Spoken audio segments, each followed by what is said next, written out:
Bom, hoje a gente vai mergulhar fundo em um dos capítulos, olha, talvez um dos mais severos e até chocantes da Bíblia inteira, Levítico 20. A fonte que a gente usou para esse estudo descreve esse texto como algo que realmente desafia a nossa sensibilidade hoje em dia, e nós vamos entender direitinho o porquê. E aí, claro, vem aquela pergunta que fica na cabeça de todo mundo que lê esse texto, né? As punições ali são extremas. A gente está falando de pena de morte por apedrejamento, de ser expulso da comunidade. O que poderia, afinal, justificar uma severidade tão grande? Entender isso é o ponto-chave para desvendar a mensagem por trás de tudo. Então vamos lá. Para começar, não dá para amenizar. Esse capítulo é basicamente um tribunal. Ele não está falando de errinhos do dia a dia, sabe? Mas sim de transgressões que, naquela visão de mundo, poderiam corromper a nação inteira, desde a raiz. E é justamente aqui que o autor da nossa fonte de estudo, Diego Nascimento, dá uma primeira pista. Ele fala que, olha, esse capítulo severo confronta ele, mas, ao mesmo tempo, aponta para um outro lugar, para a graça. Mas como assim? Como é que um texto que fala de um juízo tão duro pode levar a uma ideia de perdão? É essa tensão que a gente vai explorar agora. Só que antes de sair julgando as leis, a gente precisa fazer uma pequena viagem no tempo. Israel não era só mais um povo qualquer. A ideia é que eles tinham uma missão divina, de ser uma nação santa. E olha, essa missão muda completamente a perspectiva de tudo. Tenta imaginar a cena, um povo que acabou de ser liberto da escravidão, perdido, vagando pelo deserto. Eles não tinham um país, não tinham leis estabelecidas. É nesse cenário, nesse contexto, que Moisés escreve Levítico. Não é só um livro de regras jogadas ao acaso, mas sim a constituição de uma nação nova, que estava moldando sua identidade em torno de Deus. E a palavra-chave que define essa identidade toda é santidade. Mas, calma, não é para pensar em perfeição moral, aquela coisa inatingível. Naquele contexto, ser santo significava, antes de mais nada, ser separado, ser diferente. Um povo com valores, com rituais e leis que o diferenciavam assim radicalmente de todas as nações ao redor. Essa comparação aqui deixa bem claro o que estava em jogo. De um lado, o ideal de Israel, ser um povo que reflete a ordem, o caráter de Deus. Do outro, as práticas dos povos vizinhos, que eram vistas não só como diferentes, mas como uma espécie de contaminação espiritual que ameaçava a própria existência da nação. Ok, entendido o contexto, vamos agora para o centro da questão. Afinal, que atos eram esses considerados tão graves? E por que as punições eram tão extremas? Bom, a lista de pecados é bem chocante para a gente hoje em dia, né? E ela atinge basicamente 3 áreas centrais. Primeiro, a lealdade a Deus, por isso a proibição de idolatria e ocultismo. Segundo, a estrutura da família, com regras bem rígidas sobre honra aos pais e incesto. E terceiro, a santidade da comunidade como um todo, proibindo vários atos que, na verdade, eram comuns nas culturas vizinhas.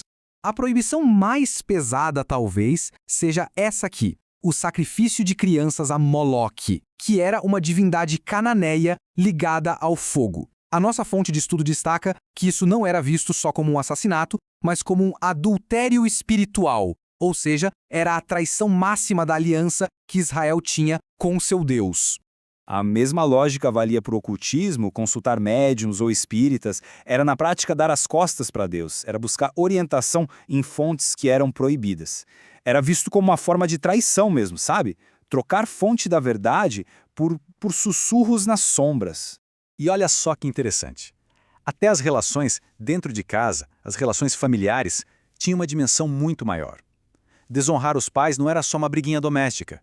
Era como puxar um fio que podia desfazer todo o tecido social. A família era a base da nação. Então, atacar essa base era, no fim das contas, atacar a própria ordem estabelecida por Deus.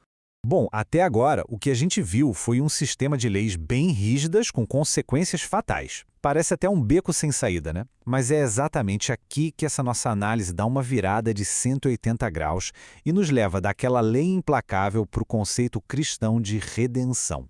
Tem uma frase que se repete várias vezes no capítulo e é bem assustadora. O seu sangue cairá sobre ele. Isso aí é o princípio da responsabilidade total. Na antiga aliança, a justiça funcionava assim. Quem errou, paga o preço final pelo próprio erro. E o preço era a própria vida. E é exatamente essa a ponte teológica que a nossa fonte de estudo constrói. A gente sai da antiga aliança, onde a justiça era executada diretamente sobre o pecador, e vai para a nova aliança, onde a justiça encontra uma solução Nossa, radicalmente diferente.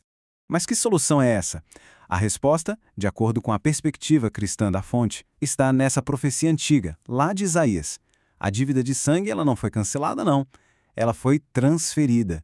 Cristo assume o lugar de quem errou e o castigo que pertencia a outros agora recai sobre ele. Essa comparação aqui é muito poderosa. De um lado, a lei, o peso da transgressão na balança e a consequência inevitável da morte. Do outro lado, a graça, a mesma pessoa, agora livre. Por quê? Porque outra pessoa pagou a dívida. O que acontece é uma substituição, que cumpre a justiça da lei, só que de uma forma totalmente inesperada. E então, o que é que dá para a gente tirar desse texto tão antigo para os dias de hoje? A fonte do nosso estudo conclui com algumas lições que permanecem. Esse caminho que a gente percorreu neste estudo nos deixa basicamente com 3 lições fundamentais. A primeira é a percepção da santidade de Deus, que leva o pecado muito a sério. A segunda é o entendimento de que as nossas ações têm sim consequências reais. E por fim, a dureza toda daquela lei faz a gente valorizar de uma forma imensa a graça que veio para substituí-la. E essa é a grande transformação. A busca por uma vida correta deixa de ser só uma tentativa de evitar o castigo e se torna uma resposta de pura gratidão. Não mais por medo, mas por amor. E para fechar, fica aqui essa pergunta para a gente refletir. Como é que um capítulo que parece tão focado em juízo, em morte, pode, paradoxalmente, se tornar um farol que aponta justamente para uma mensagem de perdão e de vida? Essa é a grande tensão e a grande reflexão que esse estudo de Levítico 20 nos deixa.